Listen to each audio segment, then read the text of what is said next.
Christian Vicente Rodrigues. Foi educação? Olha. Boa pergunta. Na escola. Sendo obrigado a ir para a Escola Estadual América. Em 1900 e antigamente.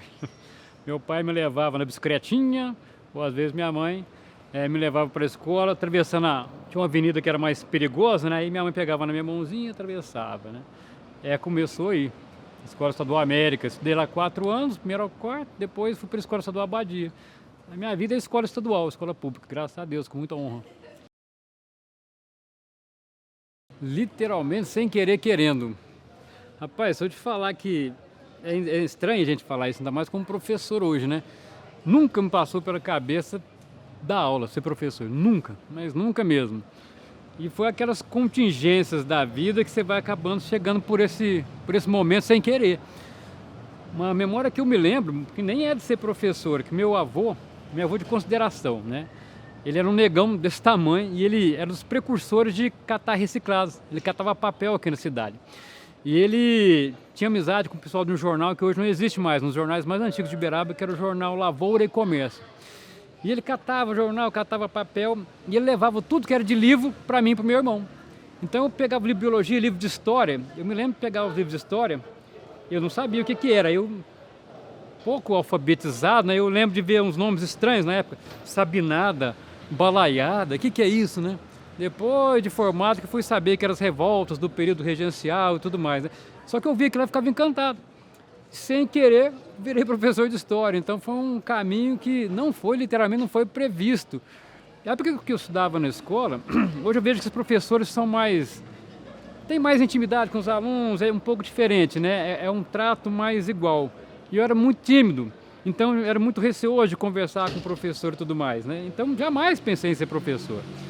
E aí, depois que eu formei na Escola Abadia, eu fiz contabilidade. E não tinha grana para estudar, para fazer vestibular. Aqui em Uberaba só tinha medicina e as outras eram pagas. Eu falei, o que eu vou fazer da vida? Fiquei 4 anos sem estudar e aí apareceu no Uniub um curso de licenciatura, que eram mais baratos, que eram subsidiados. Eu falei, vou fazer esse negócio. E aí fui fazer história, mas assim, sem querer. E graças a Deus, acho que sem querer, querendo, deu certo. Eu morava na rua Visconde da Baeté. Esse meu avô morava na esquina da Visconde da Baeté com a Cônego César, aqui em Uberaba, na Abadia, no bairro Abadia. E, então, meu avô, na verdade, ele casou-se com a minha avó, porque o meu avô de criação mesmo, eu vi ele umas poucas vezes. E ele chamava, eu não sei o nome dele completo, é o vovô Chico. E era um negão altão, nossa, era muito, muito divertido, muito, muito legal, assim, tem só boas memórias dele, assim. E hoje que a gente vê o valor que a gente dá, né? Que na época a gente às vezes nem tinha tanto valor. E eu me lembro muito dessa questão, depois que eu me formei em história, dele ser um precursor de catar papel, que não tinha isso na cidade. E ele era muito querido, muito respeitado. Eu me lembro que ele me deu de presente para mim e para o meu irmão, como ele era muito amigo do pessoal do Lavoura e Comércio, uns tipos em que era como se fosse um carimbinho com o meu nome do meu irmão. E hoje eu fico pensando que sumiu esse negócio, rapaz. Perdi o negócio dos tipos lá. Mas tem muitas lembranças boas deles, dessa época aí. Morreu antes. Eu devia ter, eu tava com 14 ou 15 anos quando ele morreu. A última vez que a última vez que eu vi ele tava no asilo, e ele sem dente, eu fui ensinar ele a fazer bola com chiclete. Eu falei, avô, aí só pega os dentes? Ele falou, não tem dente. Aí não teve jeito dele aprender a fazer bola de chiclete. Rapaz, a história com essa escola minha começa com uma ausência. Porque em 97 eu comecei a tocar, comprei uma guitarra e eu fui fazer parte de uma banda daqui de Uberaba, a banda Cretinos. Cretinos, nada a ver, Cretinos. A gente, tinha umas amigas nossas faziam teatro, na época eu fazia teatro também, e elas estudavam aqui. E ela falou pra gente, por que vocês não vão tocar lá na festa junina da escola? Vamos! A gente sempre tocava sem ganhar nada, só pra tocar mesmo. E aí, rapaz, me deu uma hepatite na época do show. Aí eu não pude tocar. Aí meus amigos estavam vindo pra cá, passaram no morro aqui perto e viram que tinha um boneco, que era propaganda de uma construtora. Falei, vamos pegar esse boneco aqui, pra fingir que... O meu apelido é Ganso. Pra fingir que é o Ganso, a gente põe lá no palco. Pra fingir que era eu lá, né, de gozação. Aí, não, então vamos deixar os instrumentos, os materiais lá, depois a gente volta pra pegar esse boneco. Mas aqui voltou, cadê o boneco? Então a minha história começa com a ausência do boneco e da minha mesa aqui na escola. Mas só para completar, meu primeiro dia de aula aqui na escola foi no noturno. Rapaz, a diretora não tinha avisado que eu ia tomar posse do cargo, eu tive que expulsar duas professoras da sala de aula, totalmente constrangido, mas isso não foi o pior, tragicomédia, né? Eu demorei um mês a mais para tomar posse do cargo porque eu tinha sofrido um acidente e a minha clavícula estava estourada. Aí eu pedi essa a postergação da posse, né? E vim aqui e tal, expulsei uma professora da sala, expulsei a outra. Quando estava chegando o último horário, estou lá no quadro escrevendo, não me lembro mais o que, de repente uns gritos. Falei, o que é isso? Eu olhei para trás, um aluno estava mexendo com o estilete, sem querer, feriu uma outra aluna, guichou o sangue para todo lado, adivinha, meu primeiro dia de aula na escola, baixou a polícia aqui. Dia de aula, cara. Eu nunca mais não tem como esquecer, né? O Kiko, ele é muito humilde, né? Mas ele foi um ator premiado aqui, com o melhor ator de Minas, uma época aí. E eu, né, até o Ozuma, que está aí trabalhando com vocês, né? Eu fiz teatro muito tempo, né? Mexi com teatro, com música e tal. E aí, por essa questão, e a gente tem uma afinidade muito grande, eu e o Kiko, a gente falou, vamos botar um grupo de teatro aqui. Eu já tinha feito peças de teatro aqui na escola com o pessoal do PIBID, que era de incentivo à docência, né? E aí a gente pensou em fazer, o Kiko ele tem uma montagem que ele participou do Dom Quixote, no sítio Capão Amarelo. E a gente pensou em fazer isso, mas o mais legal, é bom falar, eu até chamei ele para vir, o ex-aluno aqui, o Gabriel, que ele é autista, ele estava escrevendo uma versão da peça O Pedro e o Lobo. Ele estava escrevendo o roteiro para a gente encenar também. Então tem essas duas peças para a gente fazer aí. Sábado vai ser a primeira reunião, se Deus quiser. Agora eu estou fora de sala de aula, né? Desenvolvi uma perda auditiva e aí saí de sala de aula e estou fazendo os projetos, né? O projeto das musiquinhas, do intervalo cultural e do podcast, né? Mas assim, com um dilema, tentar sair de sala de aula, a gente não quer sair, professor acaba meio que sem querer, mas depois que você entra, é uma droga, né?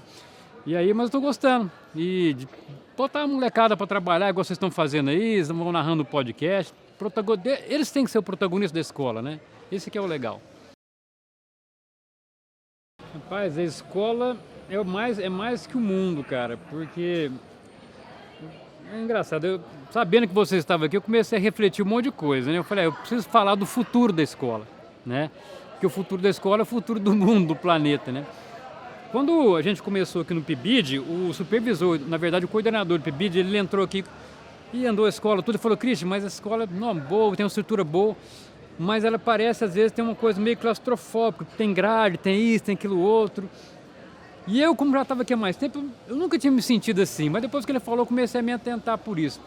E hoje, assim, o meu sonho para o futuro, pensando na escola do mundo, é não ter essas concertinas. Ali, depois vocês vão ver, perto da secretaria, na frente da escola, tem umas grades assim, naquelas colunas gregas lá.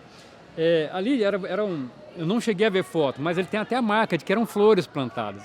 O meu sonho para o mundo da escola é a escola sem grade, né? Sem você ter um tag para você passar, é o aluno circulando, é o aluno sendo o cara que vai te filmar, sendo o cara que vai construir. Eu fico vendo, falei com a Nercília mais cedo aqui, a fórmula para o fracasso da escola, né? 7 horas, isso não é hora de pessoa estar acordada, né? Quem mora longe sai 5 horas da manhã. E a menina que quer conquistar o garotinho para arrumar o cabelinho, acorda 4h30 da manhã. Ela chega, pega 2 coletivos, fica aqui na escola, senta na cadeira duras e começa a ficar olhando para a nuca do seu aluno da frente. Das 7 até 12h30? O que é isso? Que escola que é essa? O que vai sair daqui? Então o aluno tem que estar no podcast, tem que estar fazendo teatro, tem que estar desenhando, tem que estar tirando foto. Ele tem que sentir que ele pertence a esse lugar. A escola é lugar de sentimento. Você não muda o mundo só com razão, você muda o mundo com sentimento. Então a escola é o lugar do sentimento, a escola é o mundo que a gente tem que se sentir bem. E como que a pessoa se sente bem 5 horas olhando para a nuca do cara, que agora não pode nem mexer o celular, embora também não fosse talvez muito agradável o tempo todo estar mexendo, mas que escola restritiva é essa? Que o aluno às vezes não sente prazer de vir para a escola, ele sente tédio. Ele vem para a escola devagar e sai correndo, porque estou me livrando daquilo. Então o meu sonho é querer que o aluno venha para a escola devagar, satisfeito, mas que ele saia, nossa, amanhã eu quero voltar. Eu sempre pensei o seguinte, o aluno que chega na escola, quando ele sai, ele tem que estar mudado, ele tem que ter transformado em alguma coisa, ele não precisa de vir na escola. Ele tem que chegar, sair transformado todo dia da escola. Ele tem que aprender alguma coisa na escola. Todo dia ele tem que sair melhor do que ele chegou aqui. Esse é meu sonho de escola, de mundo. Cara, não tem palavra, porque é tentar dar o melhor.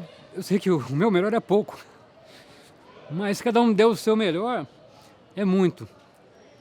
Então, sei lá, cara, você falou, escola é o mundo.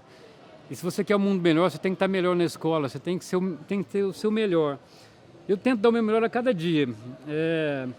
Igual o podcast, o projeto, ele nasceu de um negócio que não era legal. Um dia eu na biblioteca,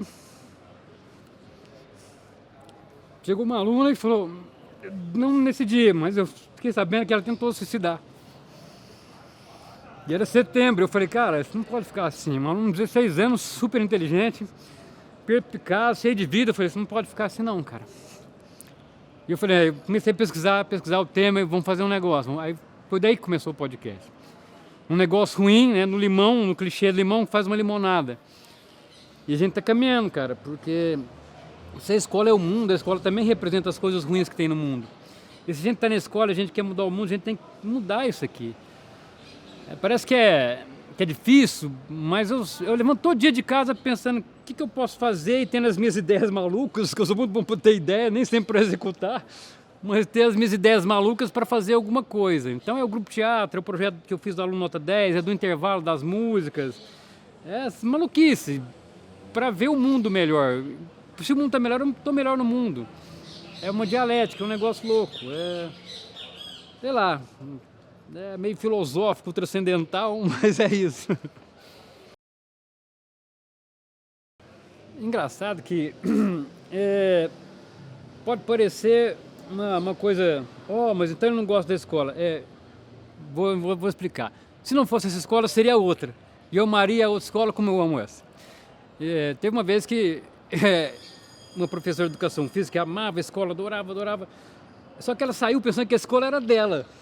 A escola não é dela, a escola é de todo mundo, ela é minha também, mas não é só dela. Então o sentimento que eu tenho é que a escola é minha, mas é de todo mundo que está aqui hoje, quem já esteve. Eu vi aquela senhora e falei, mas quem que é aquela senhorinha que estava aqui, né? Então assim, é de quem está chegando aqui, quem vai vir, quem sabe um dia vai pegar a escola sem a concertina. Então o que representa para mim? Boa parte da minha vida, que boa parte da minha vida eu passo aqui, né? Então assim, tá aqui, me sentir bem, me sentir em casa. Isso que representa a escola para mim, é a oportunidade de ser melhor e tentar melhorar a escola, melhorar o mundo, sei lá, com pequeninas ações, com as minhas ideias malucas. É isso. Mas o que eu falei, é essa escola, e eu amo a escola, mas se não fosse essa, seria outra, que eu amaria tanto quanto essa. Né? Acho que a gente pode ir para qualquer lugar, se a gente não está bem, o lugar vai estar ruim. Então, se eu estou bem aqui, eu estou bem em qualquer lugar. Só que essa escola ela é diferente, ela merece. Eu ainda falei, não, podia estar com os IPs ali floridos, né? Mas é um detalhe. Obrigado por você assistir.